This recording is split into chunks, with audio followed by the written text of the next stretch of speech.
Hello and welcome to the Housing Ombudsman podcast.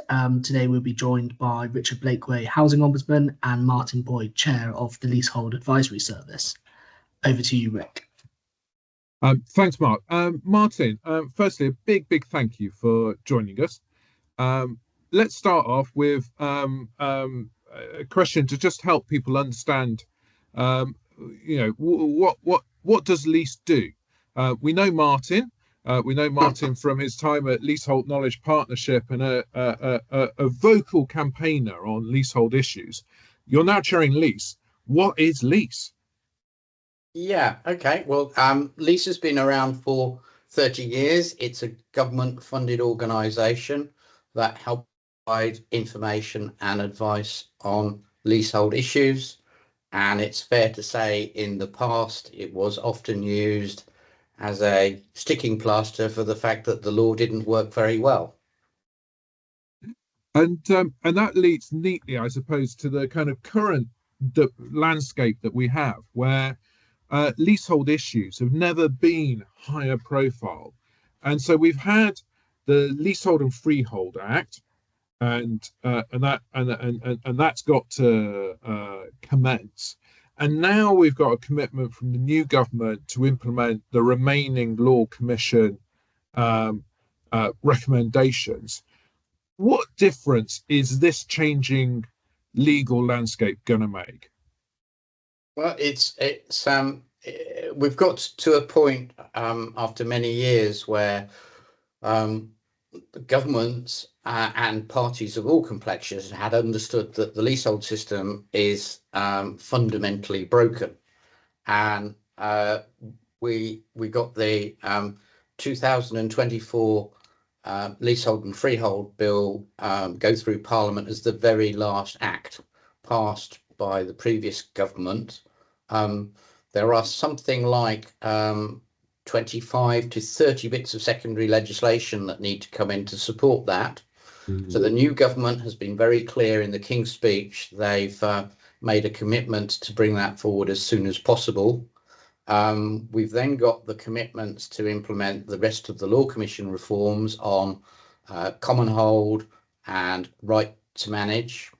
And then they've gone further by adding leasehold as an issue to look at. So that's the problem we have of people living in houses on what are deemed to be private estates. So these are often first-time buyers who are now stuck with third parties managing the grass and the lawns and the roads that they have to pay for in addition to their rates. And then, most importantly of all, perhaps, the government said in this King's Speech for the first time ever that it has a plan to bring the feudal leasehold system to an end and move us across to a common hold world. So quite a radical project. Absolutely. So a radical project and a series of changes, which, as you say, there's actually a lot of provisions to be implemented. New legislation will take time. So based on what you see at least, the kind of, because you have tens of thousands, I think it's about 28,000 leaseholders come to you roughly each year. Of the issues that you see at least, where are the priorities, do you think, amongst that basket of new legislation? Yeah, well, the vast majority of people that interact with Lease are doing it via the website. There are about 30,000 people a year, though, that interact directly with our lawyers that are there to take telephone calls on issues that people further help with. By far and away, the biggest set of issues come to us are service charges. And that applies across the entire sector, whether it's retirement housing, social sector housing, private sector housing. We see service charges, but as an ombudsman, as you'll know, but from a perspective which is different to the tribunal. I think one of the challenges that we sometimes has as an ombudsman service is explaining our role versus the role of the courts. I think one of the things which we so on service charges, as you'll know, we can look at whether it's been transparent about the charge, or whether the service has actually been provided, or whether the consultation, if required, has actually been conducted. What we can't do is look at the whether or not the level of the charge is reasonable. That would be a tribunal issue. I definitely get a sense from our casework that transparency around charges is one of the big drivers for complaints to us. And it sounds like it's similar for you at least. So people approaching you because they just can't work out how or why they're being charged. Yeah, absolutely. And there is a concern that they're being ripped off, basically. And it's like any issue where you have no control. You don't have a direct control of your service charge. Somebody sends you a bill, you it. Inevitably, that starts you off worried about whether you're paying for the right thing. Perhaps the most important thing on service charges that will come out of the 2024 bill in secondary legislation is there is a proposal to move to standardized accounting information.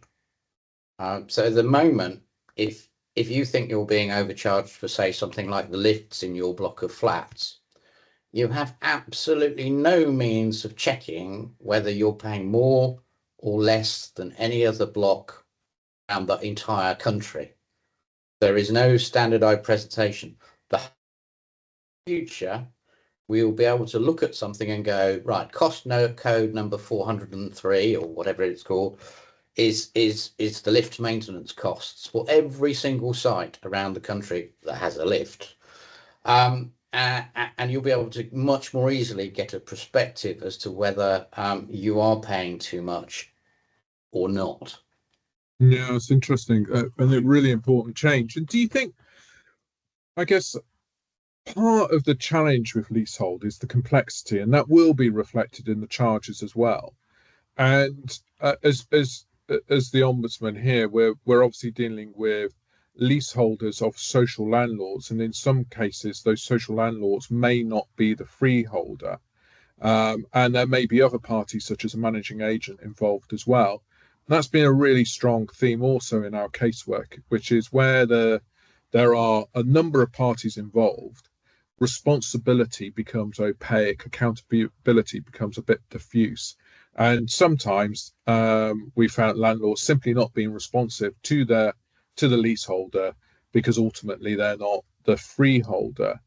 How do you think that needs to be unpicked? Like, what needs to change there around roles, responsibilities, and some of the complexities? It's a horrible issue, and it could be particularly unfair on leaseholders in the social sector and particularly shared ownership leaseholders, because the shared ownership leaseholder is responsible for 100% of the building costs, but may only own 25% of their flat.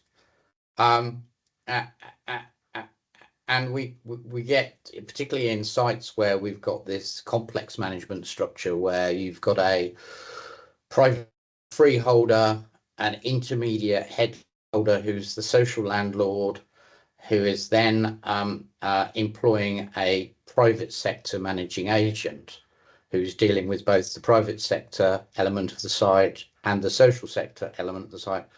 And you can get the circumstance, because the social sector landlord is adding on their fees to the management charge, service charges, that the social leaseholders end up paying more than the private sector leaseholders for the same level of service, and in some cases, a worse level of service. And that finding a solution to it is horribly complicated. And I think it's going to be quite a long process before anyone's worked out some real solutions, because there just isn't an easy answer. Yeah, as you say, the a long-term solution to that conundrum is incredibly challenging. Given what you're seeing at least and given your experience campaigning, what interim steps do you think could be taken? Is there advice you would give social landlords on how they approach handling leasehold complaints? Yeah, well, transparency it is absolutely key, and again, one of the things that hopefully comes out of the 24 bill is if it's easier to compare your costs with other sites, we will get a better level of consumer understanding of when some costs are inevitably high. You obviously, as a social landlord, as a landlord of a large development, can't just go out and employ Fred the painter to do some work. You've got to go through properly structured companies. They've got to have the relevant PI insurance, and they've got to follow all of the various health and safety processes that we need to follow. So it can quite easily be that, while you can go out and you get someone to quote you to do some painting at, 150, 200 pounds a day. If you're living on a large site, that cost may end up being almost double that price. Yeah, and I think the obviously as the cost increases, and as we operate in an environment or live in an environment where obviously the operational costs will be increasing for providers because of inflation and so on, but also the cost to individuals because of inflation and the cost of living crisis, that cost is coming under more scrutiny. And are you seeing more issues arising around the quality of service, not only the cost of service? Well, that's an awfully difficult one to sort of prove. The answer is yes, and it's a particular issue in the social sector, where we see some fairly poor standards for what can sometimes be quite expensive work. Some of that sits outside your jurisdiction, and the problem for leaseholders is to go to the property tribunal and prove that the quality of the work is an unreasonable standard. It is a challenge. You have to go and employ an expert on most occasions to prove that either the quality or the price was not reasonable. And that's not necessarily easy. It's quite a subjective matter. And you will get different surveyors come up with different opinions. Yeah, absolutely. It kind of prompts in my mind that thought about the difference in approach to investigation between, say, an ombudsman and the court, where obviously with the court, the onus is on the leaseholder, the individual, to prove their case. Whereas for us as an ombudsman, we're kind of there taking an inquisitorial approach, not a particularly user-friendly word, but an inquisitorial approach to get under the skin of the issue. And it reminds, so for example, we would probably, in those circumstances, we would rely on, well, is there a service level agreement in place which says a review of costs needs to be conducted by the landlord periodically? Has it done that? So has it sought to assure itself on the costs? Has it gone through its process? And often where we uphold a complaint, it's clear it has not followed the process it has prescribed to assure the quality of service or value for money. I think that also, I guess, raises that kind of issues back to the complexity that, one of the cases that sticks in my mind was where the leaseholders were raising concerns about the cost of the electricity. And what became clear was that the landlord wasn't actually taking a reading from the meter, but was just assuming what the cost was each year, whereas its agreement said it should take a meter reading. And not doing something that's in the lease or in the agreement is so often one of the reasons why the landlord has set off down the wrong path in terms of considering whether or not it's acted reasonably. Is there, if you're going to see simplification in some places, around, for example, benchmarking across or something like that. Are there other areas where simplification would aid leaseholders and actually remove the need to complain and raise disputes? But there's several things that needs to happen. We definitely have a big gap in consumer understanding. I think managing agents are quite legitimately criticised, but they also quite legitimately sit there and are often concerned because they're criticised for the wrong things. So getting consumers to a better place where they know something is definitely wrong, rather than being suspicious that everything might be wrong, I think will help us. The proposed change to the tribunal's costs regime may also make things a lot better. Up until now, it's not so much the social sector where this rule applies, but in the private sector, almost all landlords are entitled to their legal costs so you challenge them for overcharging you, and they can immediately put their legal costs onto you for defending their position. The plan is to move away from that position and to make the landlord justify his argument for his legal costs, and also give the right to the leaseholders to argue for their costs. So again, that may encourage a change of behaviour, because both sides face a jeopardy in going to the tribunal in the future. That's really interesting. You referred there towards the end to behaviour change, and as you get more regulation, codes of practices, obviously underneath all of that is actually behaviours. And do you there has been some suggestion, and it's something we've echoed in some of our work around leasehold, that there needs to be greater regulation of agents. And so there were proposals put out a few years ago for there to be a standalone regulator there.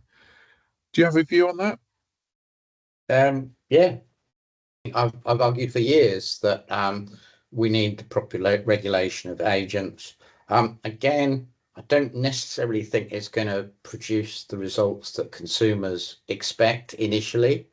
What any regulation system would do is to filter out the really poor providers in the market, who get very close to the edge of the law.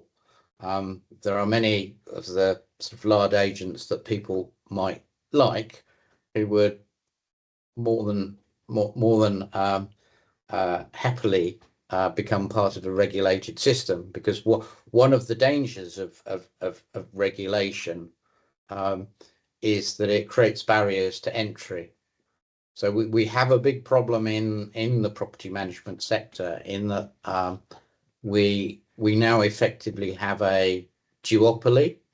There are two very, very large agents, and then a whole are now described as boutique managing agents, and that does not suggest an effective market at the moment. Yeah, very interesting, and it'll be interesting to see how that market changes and evolves as new statute comes into effect. You've referred throughout to the experience of leaseholders just trying to navigate this system, and again, that's obviously a core part of leases role to signpost, support, inform, and empower leaseholders. Are there areas which you're looking at now you've been chair for a little while? Are there areas that you're looking at where you think lease needs to do a bit more to empower leaseholders? Yeah, I was brought in with the remit to radically transform the organisation. Most of that reorganisation is well on the way to being complete. I have to wait to go and sit in front of a minister to find out whether he definitely wants us to do what we're planning to do. But it's fair to say that part of the change remit for lease is I've said we have 5 million leaseholders out there. Basing our most of our work on trying to support people on a one-to-one basis is not possible. We have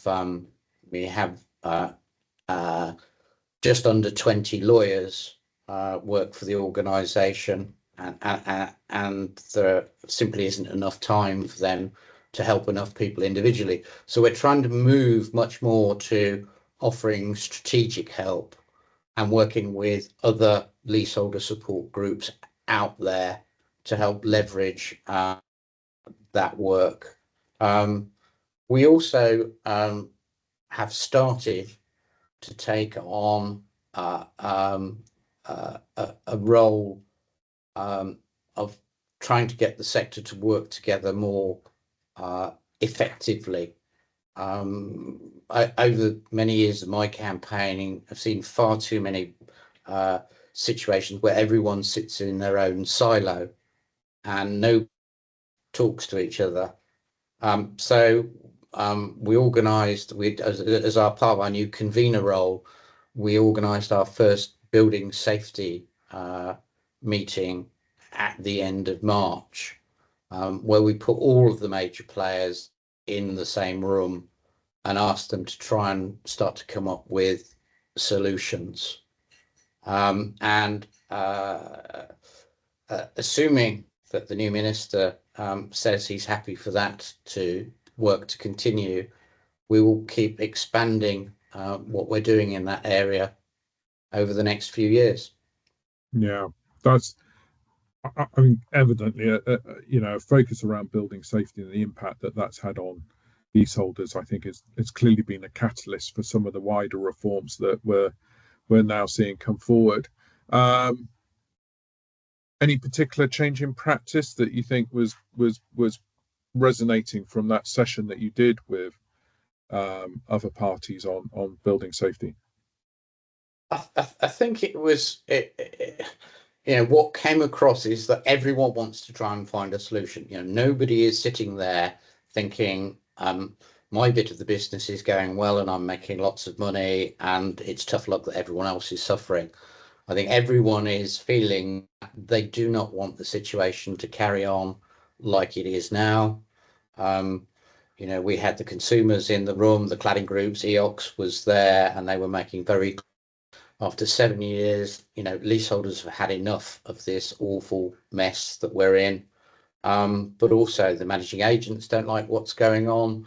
The developers don't like what's going on because they can't be quite sure whether what they're being asked to remediate will change and they'll be asked to remediate something else in the future.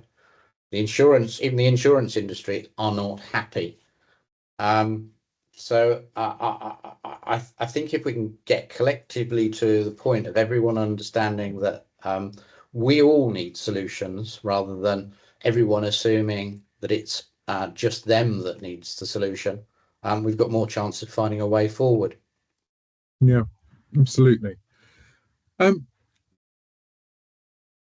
Clearly progress has been made. Clearly there's a focus on leasehold related issues. Clearly there is going to be more to empower and inform leaseholders of their rights. There are still going to be disputes that come up. Are there any changes, do you think, that need to be made to the redress landscape around leasehold? Wow, that could be a very long list. The difficulty that the leasehold sector is that the numbers are too big. The problem with it, any form of redress. Well, I mean, when I went to the tribunal, I went in there arguing for my site over a decade ago. We were looking to recover £1 million. And lots of the redress schemes find it very difficult to deal with large numbers like that, as do the tribunal. There is a basic assumption at the tribunal that nobody can really have overcharged by £1 million. But in reality, we went in there with the genuine view that £1 million was the least we'd been overcharged.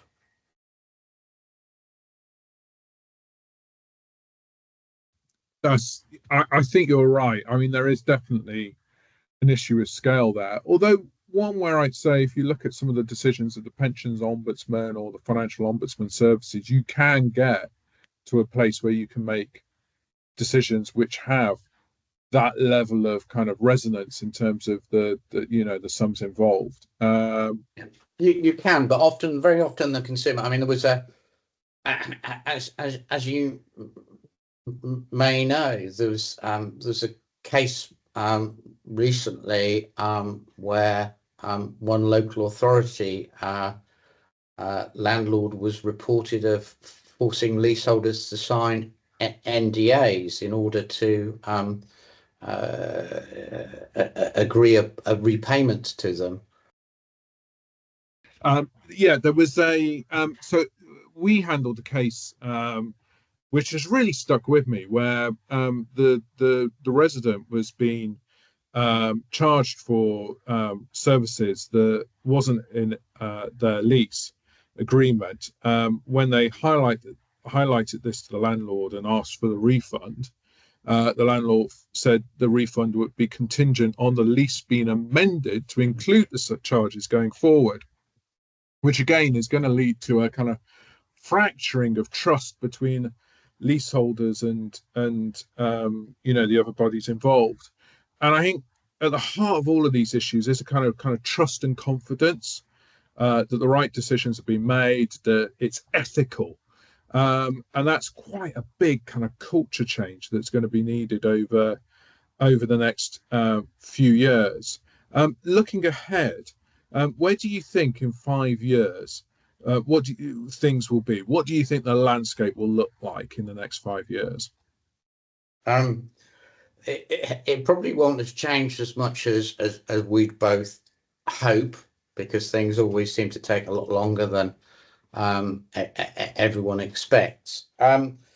If the government can manage to move us towards a common hold system, we can hopefully get to a position where things are much more about managing people's homes effectively.